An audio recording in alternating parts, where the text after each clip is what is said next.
पूर्व विदर्भात भाजपला काँग्रेसपेक्षा शिंदेच्या शिवसेनेकडून कडवं आव्हान दिलं जाते। मतांच्या विभागणीमुळे भाजपसमोर मोठं आव्हान आहे। तर पूर्व विदर्भात शिंदेच्या शिवसेनेने 57 पैकी 37 ठिकाणी नगराध्यक्षपदाचे उमेदवार दिले, त्यामुळे अनेक ठिकाणी शिवसेनेमुळे मतविभाजन होणार असल्यानं भाजपसमोर आता मोठं आव्हान उभं राहिलं।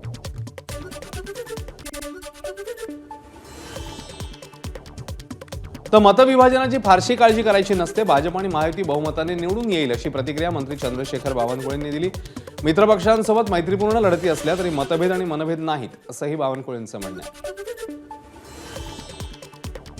मताचे विभाजन होईल की काय होईल, पण मला विश्वास आहे की भारतीय जनता पार्टी आणि आमची महायुती 2/3 बहुमताने येईल, 51% मतं घेऊन येईल।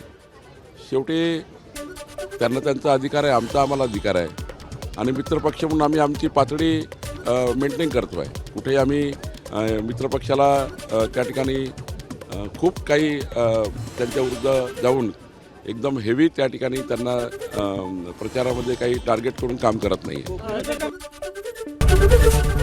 एबीपी माझा, उघडा डोळे बघा नीट।